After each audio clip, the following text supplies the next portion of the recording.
Sa isang liblib na baryo sa paanan ng kabundukan ng San Isidro, may isang binatang kilala sa tawag na Lando. Tahimik ang baryo, napapaligiran ng malalawak na palayan, matatayog na puno ng niyog at mga damuhang hinihipan ng malamig na hangin tuwing umaga. Sa lugar na iyon, tila mabagal ang takbo ng panahon at ang buhay ng mga tao'y umiikot sa araw-araw na pagtatanim, pag-aani at pakikibaka sa kahirapan. Si Lando ay isang estudyante sa pampublikong kolehiyo sa bayan, nag-aaral ng agrikultura sa tulong ng munting scholarship at ng sariling pagsisikap. Araw-araw, bago pa sumikat ang araw, bumabangon na siya mula sa banig na nakalatag sa sahig ng kanilang maliit na kubo. Ang kanilang bahay ay yari sa kahoy at pawid. May iisang silid na nagsisilbing sala, kusina at tulugan. Kasama niya roon ang kanyang inang si Aling Rosa, isang payat at tahimik na babae na matagal nang binawian ng lakas dahil sa walang humpay na pagtatrabaho sa bukid. Ang kanyang ama na may pumanaw na noong siya ay 10 taong gulang pa lamang matapos tangayin ng rumaragasang ilog sa panahon ng malakas na bagyo. Simula noon, si Lando na ang tumayong haligi ng kanilang munting pamilya. Tuwing madaling araw, bago pa man magluto ng kaunting lugaw ang kanyang ina, pumupunta na si Lando sa likod ng kanilang bahay, kung saan naroon ang kanyang pinakamahalagang kasama sa buhay, ang kalabaw na pinangalanan niyang Tala. Hindi karaniwan si Tala. Sa unang tingin, isa lamang siyang ordinaryong kalabaw.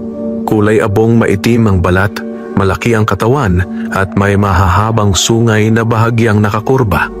Ngunit sa likod ng anyong iyon ay nagtatago ang isang kakaibang katalinuhan na matagal nang napapansin ni Lando.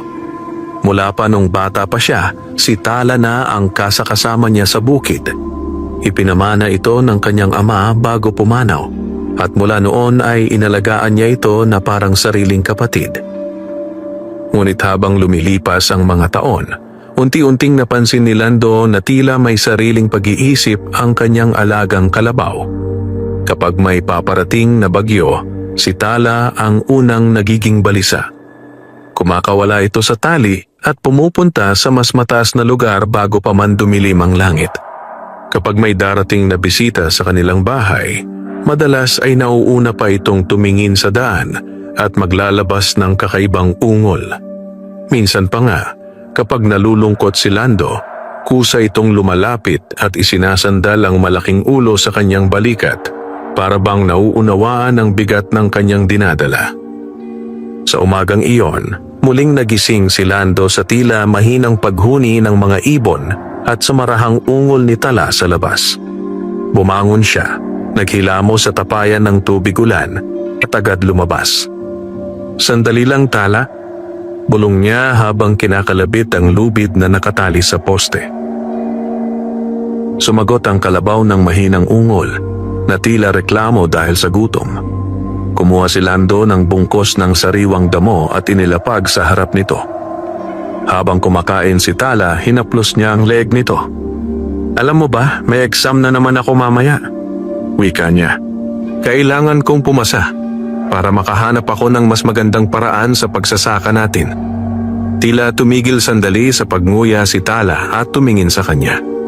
Hindi iyon karaniwang tingin ng hayop. May lalim. May tila pag-unawa. Napangiti si Lando. Ewan ko ba sa'yo? Mahina niyang sabi. Parang naiintindihan mo lahat. Matapos pakainin si Tala, nagsimula na silang mag-araro ng bukid. Hinila ng kalabaw ang kahoy na araro habang maingat namang ginagabayan ni Lando. Ang putik ay kumakapit sa kanyang paa. Ang pawis ay tumutulo sa kanyang noo, ngunit hindi siya nagrereklamo. Ito ang buhay na nakasanayan niya. Habang nag-aararo, napansin niyang biglang huminto si Tala. Tumayo ito ng tuwid at tumingin sa may gawing kakahuyan. Bakit? Tanong ni Lando. Sumunod ang kanyang tingin. Sa malayo, may nakita siyang mga lalaking nakatayo sa gilid ng bukid. Nakasuot sila ng mamahaling damit at may dalang mga papel. Isa sa kanila ay may hawak na payong kahit maaraw. Kilala niya ang mga iyon. Mga tauhan ng isang mayamang negosyanteng nagngangalang Don Vicente. Matagal nang usap-usapan sa baryo na binabalak ng negosyanteng iyon na bilhin ang mga lupa sa kanilang lugar upang gawing malaking plantasyon. Marami na ang pumayag. Marami na ang napilit. Ngunit si Lando at ang kanyang ina ay matatag na tumatanggi. Lumapit ang isa sa mga lalaki. Lando, tawag nito. Pinapatawag ka ni Don Vicente. Pag-usapan na raw ninyo ang bentahan ng lupa. Napahigpit ang hawak ni Lando sa araro. Wala po akong balak ibenta ang lupa namin, sagot niya. Nag-aalok siya ng malaking halaga. Giit ng lalaki. Hindi mo na kailangang maghirap. Bago pa makasagot si Lando, biglang humakbang si Tala at humarang sa harap niya. Nagtaas ito ng ulo at naglabas ng malakas na ungol. Napaatras ang mga lalaki. Bakit parang galit ang kalabaw mo? Tanong ng isa. Hinaplos ni Lando ang tagiliran ni Tala. Ayos lang siya, sabi niya. Ayaw lang siguro ng istorbo. Nagtinginan ang mga tauhan ni Don Vicente. Sige, wika ng leader nila. Pero babalik kami. Hindi ka makakatagal sa hirap na yan. Umalis sila. Nanatiling tahimik si Lando, nakatingin sa papalayong mga tao. Mabuti ka pa, Tala. Bulong niya. Hindi ka sumusuko. Muling bumalik sa pag-aararo ang dalawa hanggang tanghali. Pagdating ng hapon, nagbihis si Lando at naglakad patungong bayan para pumasok sa klase. Ilang kilometro ang layo nito, kaya sanay na siyang maglakad araw-araw. Bago umalis, tinapik niya ang ulo ni Tala. Bantayan mo si Inay, sabi niya. Muling umungol ang kalabaw. Sa kolehiyo, tahimik si Lando sa kanyang upuan. Nakikinig siya sa leksyon tungkol sa makabagong teknolohiya sa pagsasaka, mga pataba, irigasyon at makinarya. Pinangarap niyang balang araw ay maipatupad ang mga ito sa kanilang baryo. Ngunit sa bawat banggit ng guro tungkol sa puhunan at kapital, tila unti-unting lumiliit ang kanyang pag-asa. Pag-uwi niya sa gabi, nadatnan niyang nakaupo sa harap ng bahay ang kanyang ina. Anak, wika ni Aling Rosa, may nagpunta kanina. Tauhan ulit ni Don Vicente. Napabuntong hininga si Lando. Ano po ang sabi nila? Kung hindi raw tayo papayag, mapipilitan daw silang idaan sa legal. Napatingin si Lando kay Tala, na tahimik na nakatayo sa tabi. Sa sandaling iyon, tila muling nagtagpo ang kanilang mga mata. At sa unang pagkakataon, nakaramdam si Lando ng kakaibang sigla sa dibdib. Parang may sinasabi si Tala. Parang may ipinapangako na hindi siya nag-iisa, na may kakampi siya sa laban na paparating. Sa ilalim ng liwanag ng buwan, habang tinatangay ng hangin ang amoy ng palayan, nagsimula ang isang kwento ng pakikibaka, pag-asa, at misteryong magbubuklod sa isang estudyanteng magsasaka at sa kalabaw na may sariling isip. At doon, sa tahimik na baryo ng San Isidro, unti-unting umuusbong ang binhi ng isang pambihirang kapalaran. Tahimik ang gabi sa baryo ng San Isidro. Tanging huni ng kuliglig, lagaslas ng hangin sa mga dahon ng niyog at mahinang alon ng ilog sa di kalayuan ang maririnig. Sa ilalim ng mapusyaw na liwanag ng buwan, nakahiga si Lando sa banig, ngunit dilat ang kanyang mga mata. Hindi siya makatulog. Paulit-ulit sa kanyang isipan ang mga salitang binitiwan ng mga tauhan ni Don Vicente. Mapipilitan daw silang idaan sa legal. Para sa isang tulad niya na halos sapat lang ang kinikita para sa pagkain araw-araw, ang salitang legal ay katumbas ng pagkatalo. Wala siyang pambayad sa abogado. Wala siyang koneksyon. Wala siyang kapangyarihan. Ang meron lamang siya ay lupa, pangarap, at isang kalabaw na tila higit pa sa karaniwan. Bumangon siya mula sa pagkakahiga at dahan-dahang lumabas ng bahay. Sa labas, Nakatali si Tala sa poste sa tabi ng punong mangga. Nakatingala ito sa langit, para bang may sinusundan na bagay sa dilim. Hindi ka pa rin natutulog? Bulong ni Lando. Lumapit siya at umupo sa isang tuod. Hinaplos niya ang likod ng kalabaw. Mainit pa rin ang katawan nito, tanda ng buong araw na pagtatrabaho. Kung mawala ang lupa natin, mahina niyang sabi, saan na tayo pupunta? Hindi siya umaasang may sagot. Ngunit sa sandaling iyon, biglang lumingon si Tala at dahan-dahang idinikit ang noo sa kanyang dibdib. Napahinto si Lando. Parang may dumaloy na kakaibang init mula sa kalabaw patungo sa kanyang katawan. Parang may lakas. Parang may paalala. Salamat, bulong niya. Nanatili silang ganoon ng ilang sandali, magkatabi sa katahimikan, hanggang sa biglang umihip ang malamig na hangin. Kasabay nito, may narinig si Lando. Isang mahinang kaluskos mula sa gawing palayan. Tumayo siya. Tala, may narinig ka ba? Napatayo rin ang kalabaw. Tumutok ang tenga nito sa direksyon ng tunog. Muling may kumaluskos. Mas malakas. Parang yabag ng paa. Dahan-dahang kinuha ni Lando ang kanyang itak na nakasabit sa gilid ng bahay. Hindi ito bago, ngunit sapat na para sa panangga. Lumakad siya patungo sa bukid, kasunod si Tala. Habang papalapit sila, napansin niyang may mga anino sa gitna ng palayan. 3. Nakadapa. May hawak na mga sako. Nangungupit ng palay. Nagnanakaw, bulong niya. Bago pa siya makapagsalita, biglang umungal ng malakas si Tala. Isang malalim, nakakatindig balahibong ungol. Parang sigaw ng babala. Nagulat ang mga lalaki. Hoy! Sigaw ng isa. May tao. Nagkagulo sila. Nagsitakbuhan. Iniwan ang mga sako. Tumayo si Lando sa gitna ng pilapil. Humihingal. Hindi niya inaasahan ang tapang ni Tala. Kung wala ito, baka nalimas ang ani nila. Ang galing mo talaga, sabi niya habang hinahaplos ang leeg ng kalabaw. Ngunit sa loob-loob niya, may napansin siyang kakaiba. Hindi basta umangal si Tala. Parang sinadya. Parang alam nitong may panganib. Kinabukasan, kumalat ang balita sa baryo. May mga magnanakaw daw sa palayan. Marami ang natakot. Ang ilan ay nagbantay magdamag. Ang iba naman ay nagdesisyong ibenta na lang ang lupa. Sa tindahan ni Aling Nena, narinig ni Lando ang mga usapan. Hindi naligtas dito, sabi ng isang magsasaka. Baka pakanayan para pilitin tayong magbenta, sabi ng isa pa. Tahimik lang si Lando. Ngunit sa kanyang dibdib, may bumubuo ng hinala. Pag-uwi niya, nadatnan niyang may bisita ang kanyang ina. Isang matandang lalaki.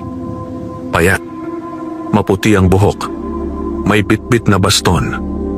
Anak, sabi ni Aling Rosa, si Mang Isko.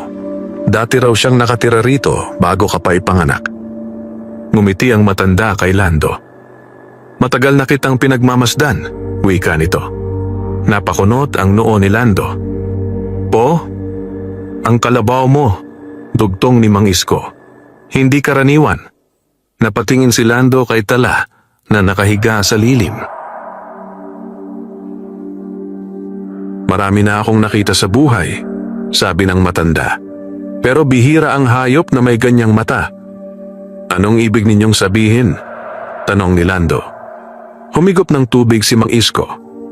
Noong araw, wika niya, may mga kalabaw dito na inaalagaan ng mga ninuno. Hindi lang sila pang-araro, tagapagbantay, tagapagturo, tagapagtanggol. Nanlaki ang mata ni Lando. Parang may isip, tumango ang matanda. Hindi lahat nakakakita. Hindi lahat karapat-dapat. Napayuko si Lando. Bakit ninyo sinasabi sa akin to? Tinutubok kayo, sagot ni Mang Isko. Hindi lang lupa ang habol nila.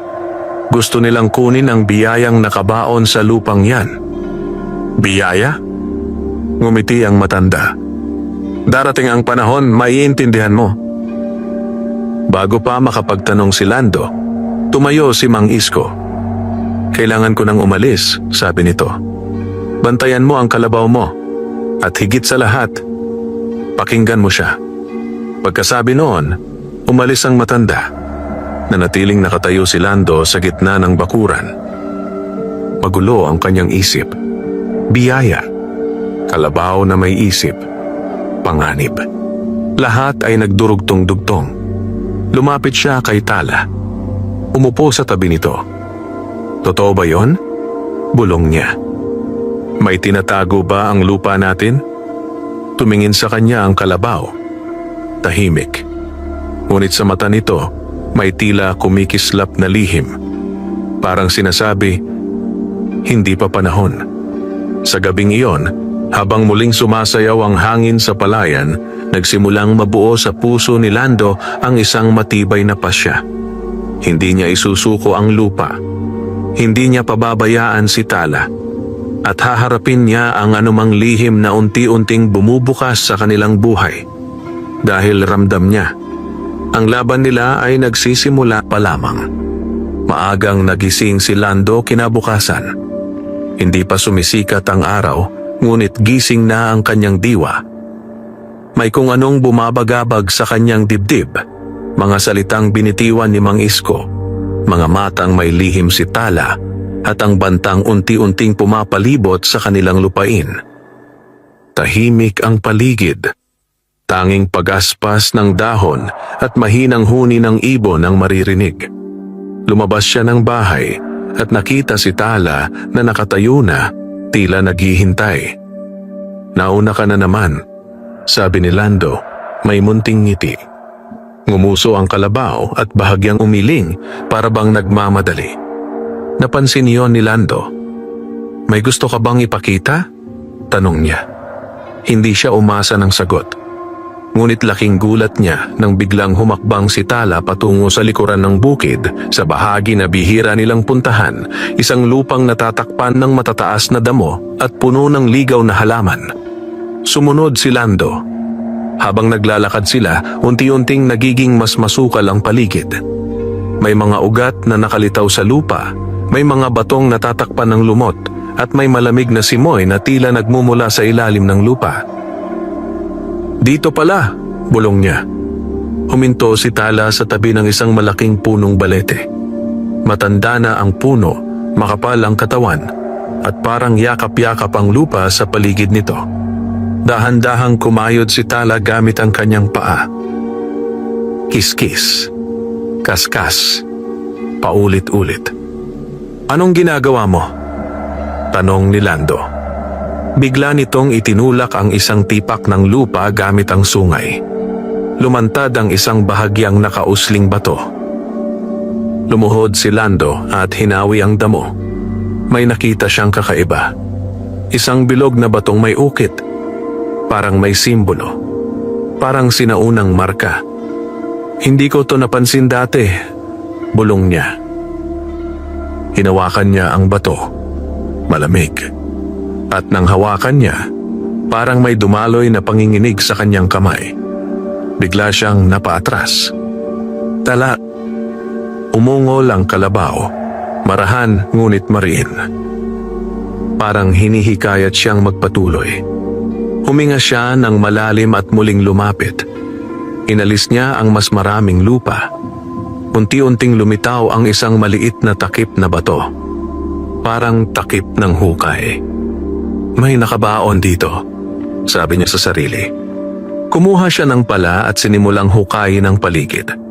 Hindi nagtagal, tumambad sa kanya ang isang kahong kahoy, balot ng makapal na lupa at ugat. Lumuhod siya sa harap nito. Kumakabog ang dibdib. Maingat niyang binuksan. Sa loob, may lumang tela. At sa ilalim nito, isang maliit na sisidlang yari sa pilak. May nakaukit na hugis, araw at kalabaw. Nanlaki ang mata ni Lando. Anong klaseng kayamanan to? Hinawakan niya ang sisidlan. biglang nagliwanag ang paligid. Hindi maliwanag na parang araw, kundi parang banayad na sinag na nagmumula mismo sa lalagyan. Napabitaw siya. Ngunit si Tala ay nanatiling kalmado. Lumapit ito at idinampi ang ilong sa sisidlan. Unti-unting humupa ang liwanag. Nagbalik ang katahimikan. "Alam mo to, no?" tanong ni Lando. Hindi kumibo ang kalabaw, ngunit hindi rin umalis. Maingat niyang kinuha ang sisidlan at inilagay sa kanyang bag. "Uuwi muna tayo," sabi niya. Habang naglalakad sila pabalik, pakiramdam ni Lando ay may bigat na dala, hindi lang sa balikat kundi sa puso. Sa bahay, tinago niya ang sisidlan sa ilalim ng kama. Hindi niya ito ipinakita kahit sa kanyang ina. Buong maghapon, hindi siya mapakali. Sa klase, hindi niya marinig ang sinasabi ng guro. Sa bukid, parang may nakamasid. Sa bawat kilos niya, pakiramdam niya ay may matang sumusunod. Kinagabihan, muling bumalik sa kanilang bahay si Mang Isko. Parang inaabangan. "May nakita ka na, no?" Bungad ng matanda. Napakunot ang noo ni Lando. "Paano ninyo nalaman?" Ngumiti si Mang Isko. "Kapag gumalaw ang lupa, gumagalaw din ang hangin," sagot nito. Tahimik na pumasok si Lando sa loob at inilabas ang sisidlan. Pagkakita pa lang ni Mang Isko, napaupo ito. "Matagal ko nang hinahanap yan," bulong niya. "Ano po ba yan?" tanong ni Lando. "Butil ng lupa," sagot ng matanda. "Pamana ng mga unang tagapangalaga ng bukid." "Para saan po?" "Para protektahan ang lupain," sagot ni Mang Isko. "At para pumili ng tagapagmana." Napatingin si Lando kay Tala. "Tayo ba ang pinili?" Tumango ang matanda. "Hindi ikaw lang," wika nito, "kundi kayong dalawa." Sa labas, umihip ang malakas na hangin. Ang mga dahon ay nagsayawan. At sa kalangitan, isang madilim na ulap ang unti-unting nabuo. Parang babala. Parang simula ng mas mabigat na pagsubok. Sa gabing iyon, unang beses na naunawaan ni Lando. Ang lupang kanyang ipinaglalaban ay hindi lamang lupa. Ito ay isang lihim, isang pamana, isang kapangyarihang kayang magbago ng kapalaran. At mula noon, hindi na siya simpleng estudyanteng magsasaka. Isa na siyang tagapangalaga ng isang misteryong maaaring magligtas o magwasak sa kanilang mundo. Hindi mapakali si Lando, buong magdamag. Paulit-ulit na bumabalik sa kanyang isipan ang mga sinabi ni Mang Isko, ang butil ng lupa, ang pagiging tagapangalaga, ang pagpili sa kanilang dalawa ni Tala. Kahit ipikit niya ang kanyang mga mata, tila nakikita pa rin niya ang banayad na liwanag na nagmula sa sisidlan. Sa tabi niya, mahimbing ang tulog ng kanyang ina. Sa labas, maririnig ang marahang paghinga ni Tala. Ngunit siya, gising pa rin. Bumangon siya at dahan-dahang kinuha ang sisidlan sa ilalim ng kama. Binuksan niya ito. Sa loob, naroon pa rin ang maliit na bilog na kristal na parang pinatigas na liwanag ng araw, ang butil ng lupa. Kinuha niya ito sa palad. Mainit. Hindi nakapapaso, ngunit may buhay. Parang humihinga. Napapikit si Lando. Sa sandaling iyon, may dumaloy na mga larawan sa kanyang isipan. Mga sinaunang magsasaka. Mga kalabaw na mas malalaki kaysa karaniwan. Mga taong sama-samang nag-aararo, nagbabantay, nagdarasal sa lupa. Nakita niya ang digmaan, ang tagtuyot, ang baha, at ang patuloy na pagbangon ng baryo. Nang magmulat siya, hingal na hingal siya. Panaginip ba yon o alaala? Bulong niya. Ibinabalik niya ang butil sa sisidlan at ibinalik sa taguan. Kinabukasan, bago pa man mag-almusal, dumating ang masamang balita. Takbong pumasok sa bakuran si Mang Pilo, kapitbahay nila. "Lando!" sigaw nito. "May mga tao sa bukid mo." Napabalikwas si Lando. Ano pong ginagawa nila? Naglalagay ng mga poste, sinusukat ang lupa. Nanlamig ang kanyang katawan. Hindi na siya nag-aksaya ng oras. Kinuha niya ang kanyang itak at sumakay sa likod ni Tala.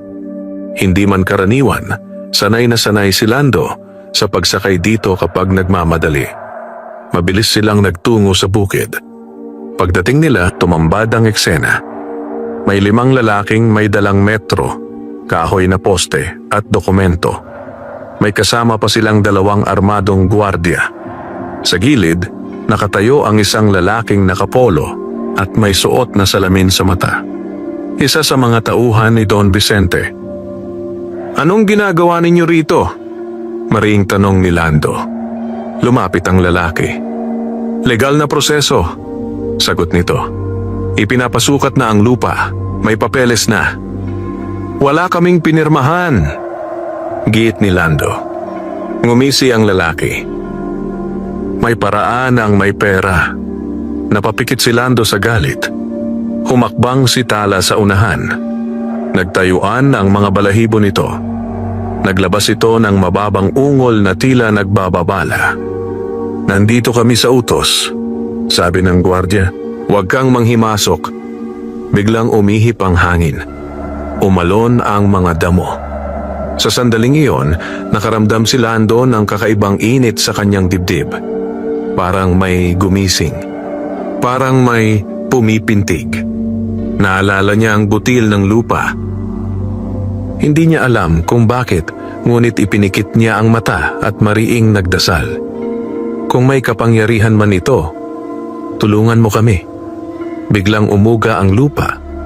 Mahina sa una, parang lindol. Napahinto ang lahat. "Ano yon?" sigaw ng isa. Sumunod ang mas malakas na pagyanig. Ang mga poste ay natumba. Ang lupa ay bahagyang bumuka sa ilang bahagi. Nadapa ang 2 lalaki. Napatili ang isa.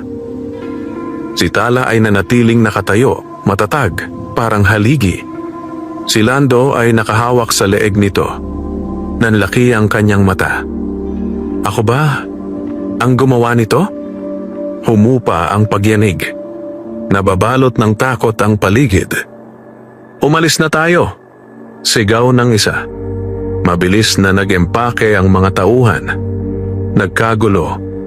Nagtakbuhan. Naiwan si Lando sa gitna ng bukid. Nanginginig. Lumapit si Mang Pilo.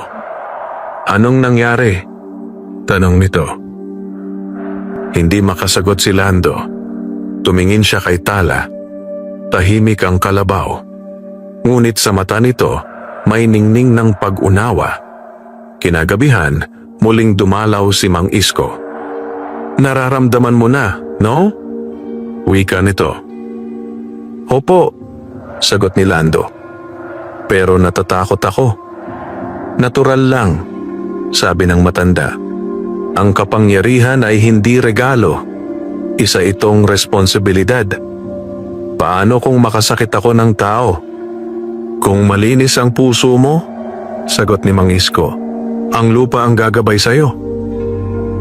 Sa gabing iyon, nagdasal si Lando ng mas taimtim kaysa dati. Hindi para sa kayamanan, hindi para sa kapangyarihan, kundi para sa lakas ng loob na harapin ang paparating na unos. Dahil malinaw na sa kanya, hindi na basta lupa ang ipinaglalaban niya. Ipinaglalaban na niya ang kinabukasan ng buong baryo. At ang unang pagsubok ay patikim pa lamang ng mas mabibigat na laban na darating. Lumipas ang ilang araw matapos ang kakaibang pagyanig sa bukid. Tahimik ang baryo ng San Isidro, ngunit ang katahimikan ay hindi na payapa. Para itong hanging may dalang unos, marahang dumarampi, ngunit nagbabadya ng panganib. Sa bawat pagdaan ni Lando sa daan, ramdam niya ang mga matang sumusunod. May mga bulungan, may mga tanong, may mga takot. Ano raw ang nangyari sa bukid mo? Bakit biglang umurong ang mga tauhan ni Don Vicente? May himala raw. Hindi umiimik si Lando. Patuloy lang siya sa kanyang gawain. Nag-aaral sa umaga, nagbubukid sa hapon, at nag-aalaga kay Tala sa gabi. Ngunit sa loob-loob niya, alam niyang may nagbago na. Tuwing hahawakan niya ang lupa, may kakaibang init. Tuwing magsasara siya ng mata, parang may bumubulong sa kanyang isip. Parang tinuturuan siya. Parang ginagabayan. Isang hapon, habang nagdidilig siya ng tanim, biglang huminto si Tala sa pagnguya ng damo. Tumayo ito at tumingin sa daan. May paparating. Ilang sandali pa, may lumitaw na itim na sasakyan. Bihira ang ganitong sasakyan sa baryo. Tumigil ito sa tapat ng bahay nila. Bumaba ang isang matangkad na lalaki. Nasa 50 taong gulang. Malinis ang suot. May tikas ng kapangyarihan. Si Don Vicente. Napahinto si Lando. Ito ang unang pagkakataon na nakita niya ng persona ang taong matagal nang nagbabanta sa kanilang lupa. Lumapit ang negosyante, may kasamang 2 gwardiya. Magandang hapon, wika nito, may pilit ng ngiti. Ikaw si Lando, hindi ba? Opo, sagot niya, maingat. Tapos ka na sa pag-aaral? Hindi pa po. Sayang, sabi ni Don Vicente. Magaling sana ang may edukasyon sa negosyo. Napansin ni Lando ang malamig na tingin nito. Hindi iyon ngiti ng mabait. Ngiti iyon ng mandaragit. Narinig ko, patuloy nito, na may nangyari sa lupa mo. Natural na pangyayari lang po, sagot ni Lando. Tumawa ng mahina si Don Vicente. Huwag mo akong gawing mangmang. Lumapit pa ito. Alam mo ba kung gaano kahalaga ang lupang yan? Para po sa pamilya ko, sagot ni Lando. Para sa akin, kiit ng lalaki. Iyan ang susi sa milyon-milyon. Biglang sumingit si Tala sa pagitan nila. Nagtayo ito at inilapit ang ulo kay Lando. Naglabas ng mababang ungol. Napakunot ang noo ni Don Vicente. Bakit parang bantay mo yan? Tanong nito. Kasama ko po siya sa buhay, sagot ni Lando. Sandaling tumahimik ang negosyante. Pagkatapos, biglang nagbago ang tono. Makinig ka, hiho, wika nito. Bibigyan kita ng malaking pera, bahay sa bayan, trabaho, lahat. Ibenta mo lang ang lupa. Napatingin si Lando sa kanyang ina na nakasilip sa bintana. Naalala niya ang hirap, ang gutom, ang pagod. Isang pirma lang. Isang oo lang. Magbabago ang buhay nila. Ngunit sa likod ng isip niya, bumalik ang mga larawan, ang mga ninuno, ang lupa, ang pangako. Pasensya na po. Mariin niyang sagot. Hindi ko po ibebenta. Tumigas ang mukha ni Don Vicente. Sigurado ka? Opo. Saglit na katahimikan. Pagkatapos, ngumiti itong muli. Ngunit mas malamig. Kung ganoon, sabi nito, maghanda ka. Dahil hindi pa ito tapos, tumalikod ito at sumakay sa sasakyan. Umalis. Naiwan si Lando na may mabigat na dibdib. Kinagabihan, dumalaw muli si Mang Isko. Lumapit na sayo, no? Tanong nito. Opo, sagot ni Lando. Mas magiging delikado na ngayon, babala ng matanda. Kapag nabigo ang kapangyarihan sa pera, gagamit sila ng iba pang paraan. Anong paraan po? Panakot, paninira, pagtataksil. Napabuntong hininga si Lando. Handa na ba ako? Tumango si Mang Isko. Hindi ka nag-iisa, sabi nito. Nariyan ang lupa, nariyan si Tala, at unti-unti mo nang natututunan. Nang gabing iyon, habang natutulog ang baryo, may isang aninong gumagalaw sa gilid ng bukid. May dalang lata, may dalang apoy. At sa malayo, isang pares ng matang nagmamasid. Mata ni Tala, hindi kumukurap, hindi natutulog. Handang ipagtanggol ang kanyang kasama dahil alam niya may paparating na dilim. At kailangan nilang maging handa. Madilim ang gabi sa San Isidro. Walang buwan, walang bituin. Parang tinakpan ng itim na kumot ang buong kalangitan. Tahimik ang paligid, ngunit ang katahimikan ay puno ng tensyon, parang hiningang pinipigil bago sumabog. Sa gilid ng bukid ni Lando, gumagalaw ang isang anino. Dahan-dahan, maingat, may hawak na lata na may lamang gasolina. Sa kabilang kamay, may posporo. Huminto ang lalaki sa tabi ng tuyong dayami. Luminga-linga, walang tao, walang ilaw. Ngayon na, bulong niya sa sarili. Hindi niya alam. May matang nagmamasid sa kanya mula sa dilim. Si Tala. Nakatayo ito sa likod ng punong mangga. Tahimik. Hindi gumagalaw. Ngunit alerto ang bawat hibla ng katawan. Nang sindihan ng lalaki ang posporo, biglang umalingaw-ngaw ang malakas na ungol.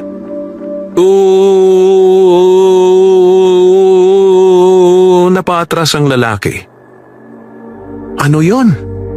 Mula sa dilim, sumugod si Tala.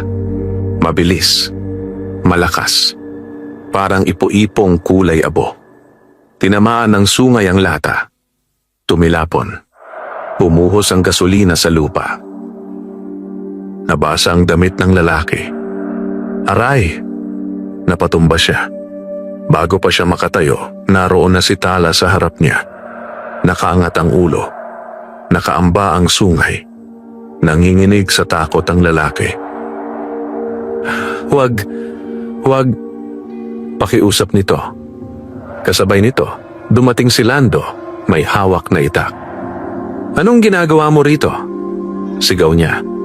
Nakita niya ang lata, ang posporo, ang basang damit. Nanlaki ang kanyang mata. Susunugin mo ang bukid ko? Hindi makasagot ang lalaki. Sa takot, napaamin. Inutusan lang po ako ni Don Vicente. Nanginig ang kamay ni Lando. Gusto niyang magalit. Gusto niyang manakit. Ngunit pinigilan niya ang sarili. Tala, tama na, sabi niya. Bahagyang umatras ang kalabaw, ngunit hindi inalis ang tingin. Tinawag ni Lando ang ilang kapitbahay. Dumating sina Mang Pilo at iba pang magsasaka. Dinala nila ang lalaki sa barangay. Kinabukasan, nagkagulo ang baryo. Kumalat ang balita. May nagtangkang magsunog ng bukid. May sangkot na mayaman. Nagkaroon ng pulong sa barangay hall. Nandoon ang kapitan. Nandoon ang mga residente. Hindi na ito simpleng usapin, sabi ng kapitan. Krimen na ito. Ngunit kinagabihan din, pinalaya ang lalaki. May piyansa. May padrino. May pera.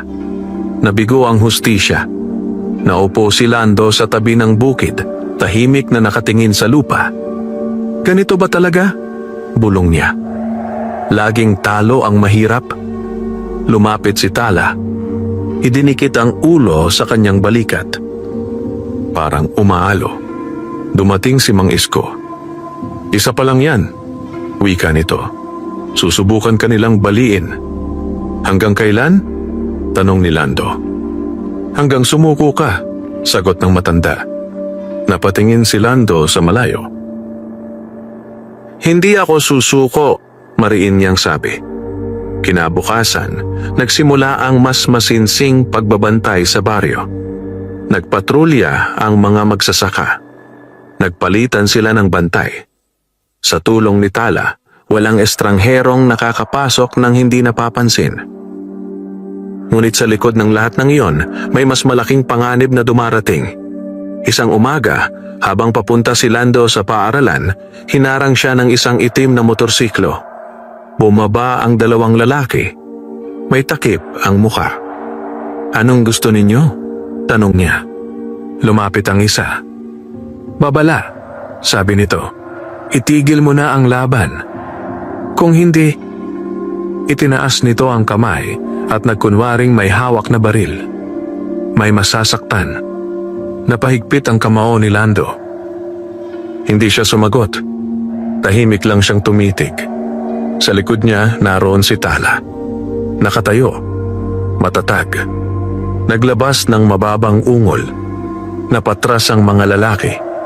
Sumakay sila at mabilis na umalis.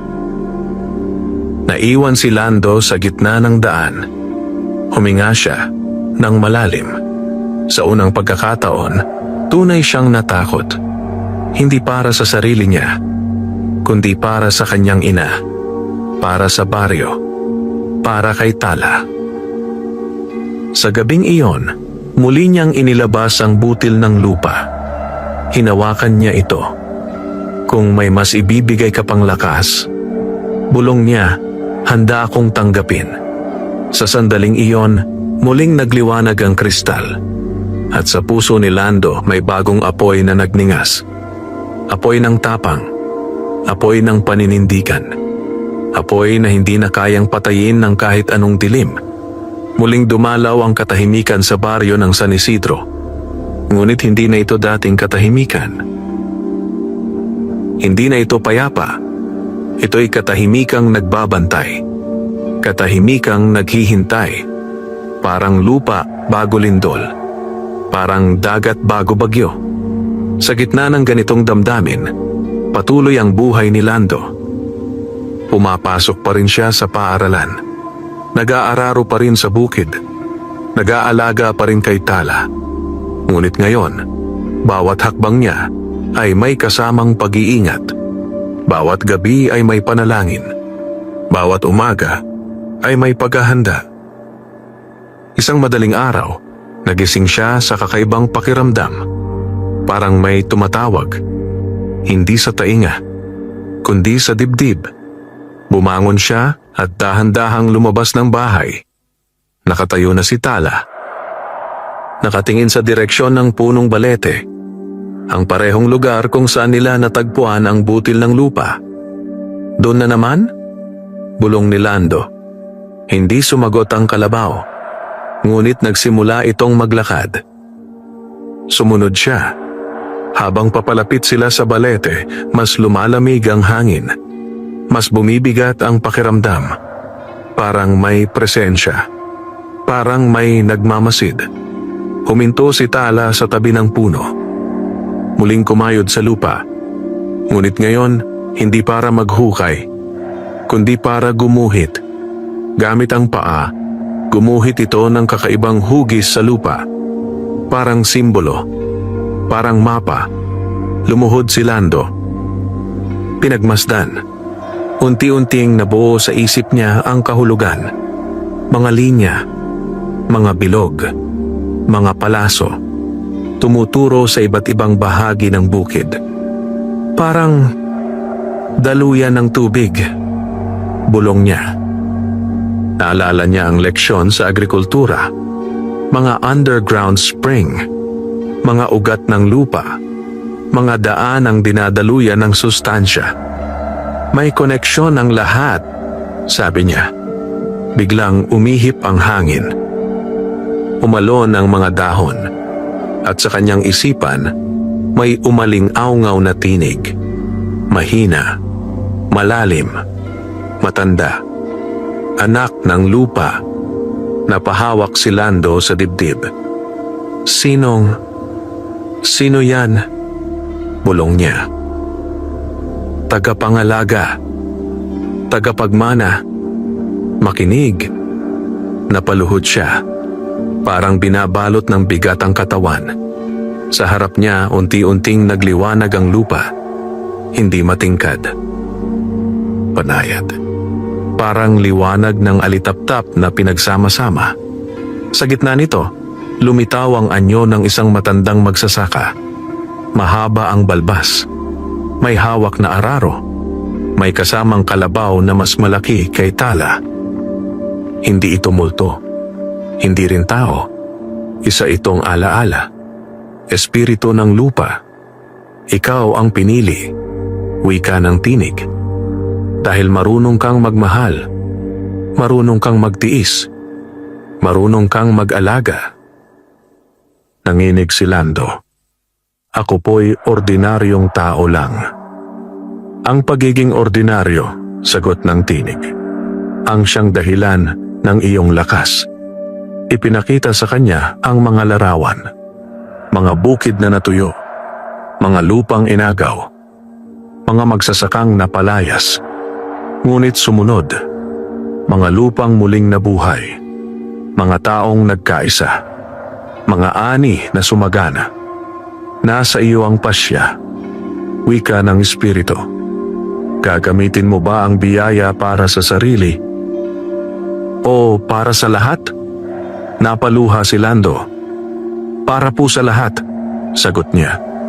Ngumiti ang anyo. Kung ganoon, ito ang iyong daan. Biglang naglaho ang liwanag. Bumalik ang katahimikan. Nakatayo si Tala sa tabi niya. Hinahaplos siya ng ilong. Parang sinasabing ayos na ang lahat. Huminga ng malalim si Lando. May bago na siyang nararamdaman. Parang may koneksyon na siya sa bawat ugat ng lupa. Sa bawat patak ng tubig. Sa bawat butil ng palay. Kinabukasan, sinimulan niyang sundin ang mapa na iginiit ni Tala. Nag-ukit siya ng bagong daluyan ng tubig. Nagbukas ng maliit na irigasyon. Nag-ayos ng lupa ayon sa mga linya. Nagulat ang mga kapitbahay. Anong ginagawa mo? Tanong ni Mang Pilo. Sinusubukan ko lang po, sagot niya. Paglipas ng ilang linggo, may nangyaring himala. Sa gitna ng tag-init, nanatiling luntian ang bukid ni Lando. Habang ang iba'y natutuyo, ang sa kanya'y sariwa. Kumalat ang balita. May basbas ang lupa nila. May sikreto si Lando. Mas dumami ang naiinggit. Mas dumami ang nagmamasid. At sa malayo, sa loob ng isang malaking bahay, nakaupo si Don Vicente. May hawak na ulat. Nakatitig sa litrato ng bukid ni Lando. Kailangan na nating tapusin to, bulong niya. Sa baryo, hindi pa alam ni Lando. Ang tagumpay niya ay simula ng mas mabigat na digmaan. At ang tinig ng lupa na kanyang narinig ay magiging gabay sa laban na magtatakda ng kapalaran ng kanilang lahat. Dumating ang panahon ng anihan. Sa buong baryo ng San Isidro, abala ang mga magsasaka. Maagang nagigising ang lahat, may dalang karit, sako at pag-asa. Sa kabila ng matinding init ng araw, masigla ang mga tao sapagkat ang ani ang bunga ng kanilang buong taong paghihirap. Ngunit sa bukid ni Lando, kakaiba ang tanawin. Mas mataas ang palay. Mas mabigat ang uhay. Mas dilaw ang butil. Habang ang iba ay halos sapat lang ang ani, sa kanya'y tila doble.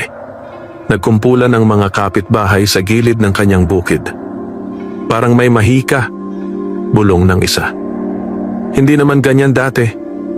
Wika ng isa pa. Tahimik lang si Lando.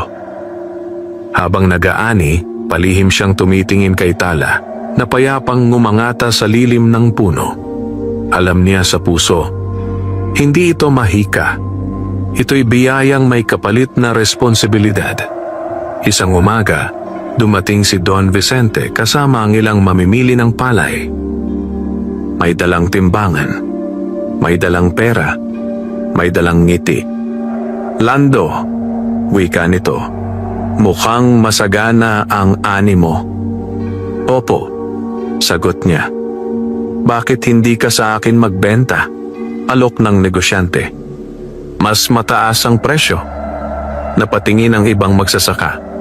Mas mataas na presyo ay bihira. Isang tukso. Isang bitag. Maganda ang alok, sagot ni Lando. Pero sa kooperatiba po ako nagbebenta. Nagbago ang mukha ni Don Vicente. Sayang, sabi nito. Gusto lang naman kitang tulungan. Lumapit ito. Ibinuo ng boses. Alam mo bang pwede kitang gawing milyonaryo? Napahigpit ang hawak ni Lando sa karit. Hindi po pera ang habol ko, sagot niya. Lupa po ang buhay namin. Napangisi si Don Vicente. Hindi lahat nabubuhay sa prinsipyo, bulong nito. Kinagabihan, nagkaroon ng handaan sa baryo. Pasasalamat sa masaganang ani. May kantahan. May sayawan. May lutong lechon at pansit. Masaya ang lahat.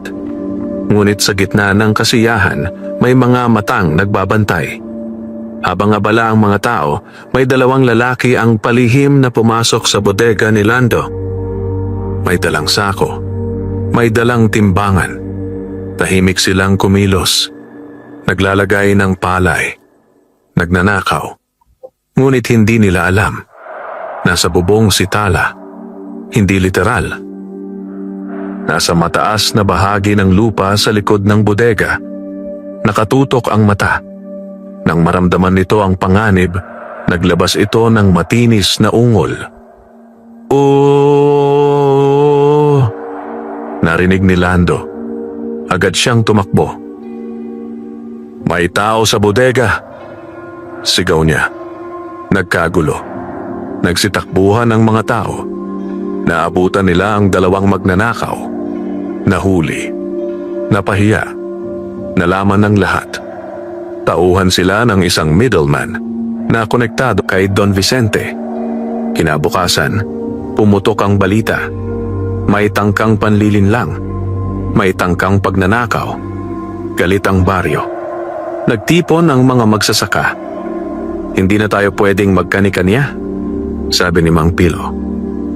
"Kailangan nating magkaisa." Sumang-ayon ang lahat. Sa pamumuno ni Lando, binuo nila ang isang samahan ng mga magsasaka. Nagbahaginan ng kaalaman. Nagplano ng irigasyon.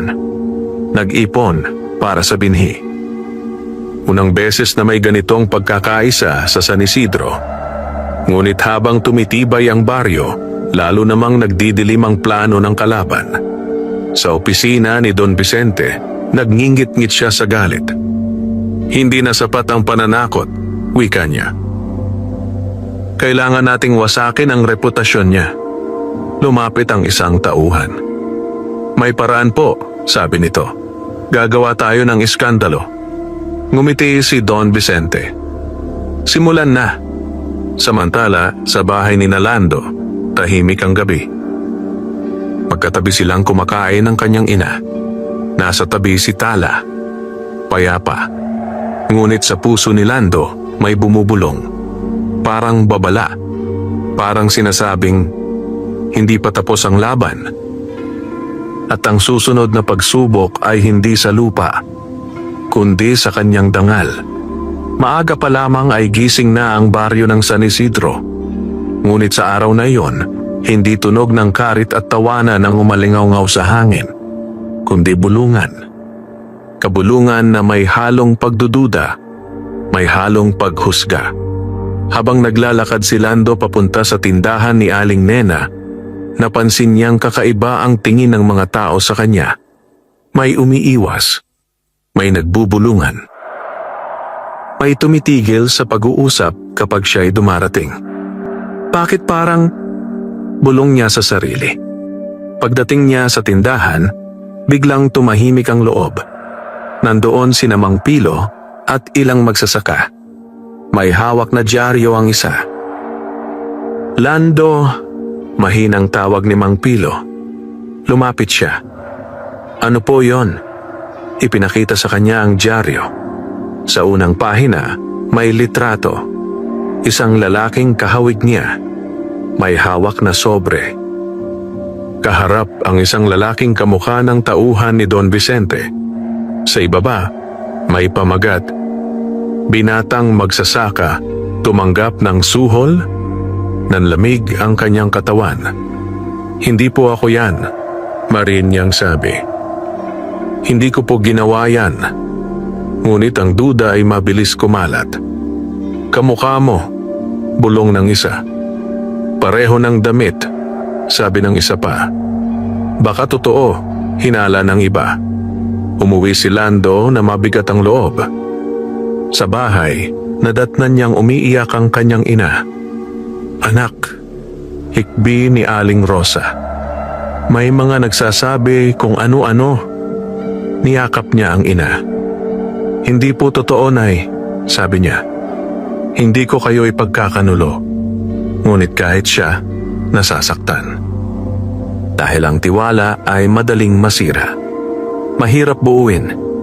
Kinagabihan, mag-isa siyang umupo sa bukid. Nakatanaw sa buwan. Tahimik.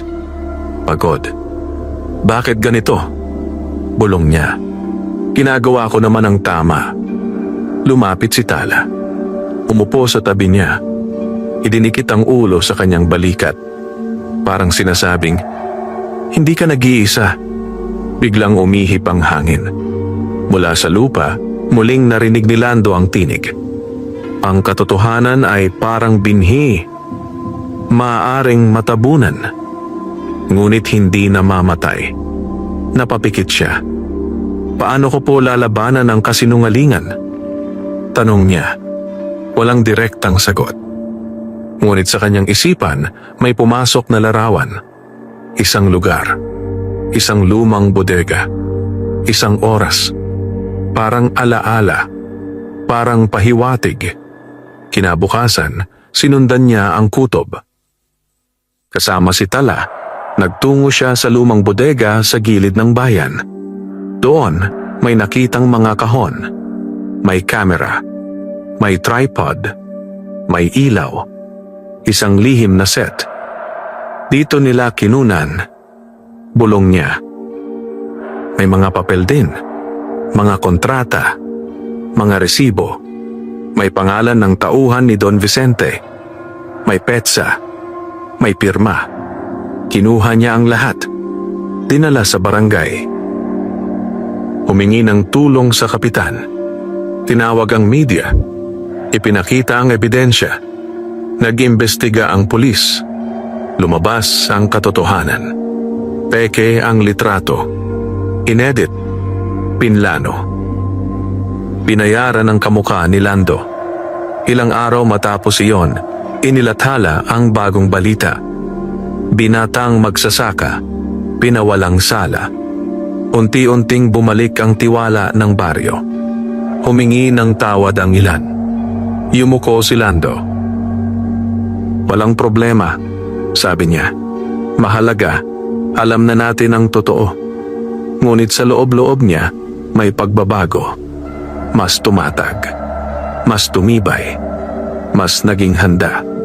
Sa malayo, nagngingit-ngit si Don Vicente. Wala na tayong oras, bulong niya. Ihanda na ang huling hakbang. Samantala, sa bukid, nakatayo si Lando sa tabi ni Tala. Pinagmamasdan ang sumisikat na araw. Alam niyang nalinis na ang kanyang pangalan. Ngunit papalapit na ang pinakamalaking laban ng kanyang buhay. Sumapit ang tag-ulan. Makapal ang ulap sa kalangitan. Mabigat ang hanging bumabalot sa baryo ng San Isidro. Parang may dalang hudyat ng wakas. Sa mga nagdaang araw, naging tahimik si Don Vicente. Walang tauhan. Walang banta. Walang alok. Ngunit alam ni Lando, ang katahimikang iyon ay hindi kapayapaan. Ito'y paghahanda. Isang umaga, habang nag-aayos siya ng pilapil, biglang dumating si Mang Isko, hingal at pawisan. Lando, sigaw nito. Masama ang balita. Tumigil siya. Ano po yon? Magpapatayo ng malaking dam sa itaas ng bundok, sabi ng matanda. Pag-aari ni Don Vicente. Kapag natuloy yon, lulubog ang kalahati ng baryo. Nanlaki ang mata ni Lando. Paano po yon naging posible? May permit na, sagot ni Mang Isko. May pirma ng mga opisyal. Nanlamig ang kanyang katawan. Isang dam. Ibig sabihin, malulunod ang lupa. Masasira ang bukid. Mawawala ang baryo. Sa isang iglap, nagtipon ang mga tao sa barangay hall. Galit. Takot. Nawawalan ng pag-asa. Wala na tayong laban, sabi ng isa. May pera sila, wika ng iba. May koneksyon. Tumayo si Lando sa gitna. Meron tayong lupa, mariin niyang sabi. May karapatan tayo. May pagkakaisa tayo. Napatingin sa kanya ang lahat. Hindi tayo dapat umatras, patuloy niya. Kung susuko tayo ngayon, wala na tayong bukas. Lumapit si Tala at tumayo sa tabi niya. Matatag. Parang haligi.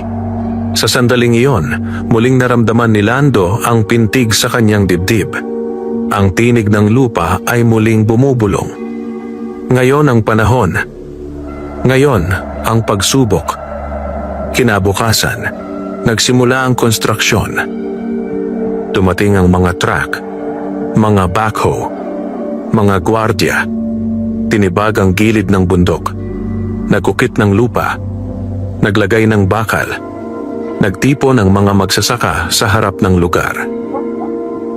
Pinangunahan ni Lando. Hihinto kayo! Sigaw niya. May hawak siyang papel. Mga dokumento. Mga ebidensya ng ilegal na operasyon. Lumabas si Don Vicente mula sa isang sasakyan. Mukha siyang kampante.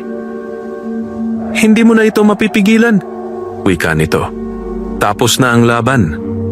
Hindi pa, sagot ni Lando. Ipinakita niya ang mga papel. Peke ang permit, may pandaraya, may suhol. Napakunot ang noo ng negosyante. Walang maniniwala sa iyo. Biglang umihip ang malakas na hangin. Umugong ang kalangitan. Kumidlat. Dumagundong ang kulog. Naramdaman ni Lando ang lakas sa ilalim ng kanyang paa. Parang may gumagalaw. Parang may nagigising. Hinawakan niya ang lupa. Ipinihit ang mata. Nagdasal. Hindi para sa kapangyarihan, kundi para sa katarungan. Biglang umuga ang bundok. Mas malakas kaysa dati. Nagbitak ang lupa sa paligid ng konstruksyon. Nabuwal ang ilang makina. Napatili ang mga manggagawa. Lindol, sigaw ng isa. Ngunit hindi ito ordinaryong lindol. Ang lupa ay tila may direksyon. Tanging ang lugar ng proyekto ang gumuho. Nananatiling buo ang baryo. Tumigil ang mga makina. Nagkagulo ang lahat. Dumating ang mga opisyal. Nag-imbestiga. Nakita ang mga paglabag. Kinansela ang proyekto. Sinuspinde ang permit. Kinasuhan si Don Vicente. Sa harap ng lahat, nakita siyang yumuko. Natalo. Nawasak ang kapangyarihan. Naglaho ang kasakiman. Pagkalipas ng ilang buwan, bumalik ang katahimikan sa San Isidro. Ngunit ngayon, ito'y katahimikang may pag-asa. Masagana ang bukid. Maayos ang irigasyon. Nagpapatuloy ang samahan ng mga magsasaka. Si Lando ay nagtapos sa kolehiyo. Naging agriculturist. Bumalik sa baryo. Nagbahagi ng kaalaman. Nagpatayo ng maliit na sentro ng pagsasanay. Hindi siya umalis. Pinili niyang manatili. Pinili niyang maglingkod. Sa tabi niya, naroon pa rin si Tala. Matanda na. Mas mabagal. Ngunit matatag pa rin ang tingin. Isang dapit hapon, umupo si Lando sa tabi ng kalabaw. Hinaplos ang ulo nito. Salamat, bulong niya. Kung wala ka, umungol si Tala. Mahina, parang paalam, parang dasal. Sa gabing iyon, payapang pumikit si Tala. Hindi na nagising. Inilibing nila ito sa tabi ng punong balete. Sa lugar kung saan nagsimula ang lahat. Nagpatayo si Lando ng maliit na bantayog. Isang batong may ukit ng kalabaw at araw. Simbolo ng bantay. Simbolo ng pag-asa. Simbolo ng pagmamahal sa lupa.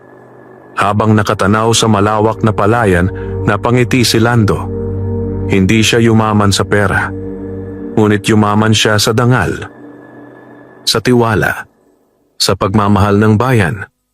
At sa bawat hampas ng hangin sa uhay ng palay, alam niyang naroon pa rin si Tala.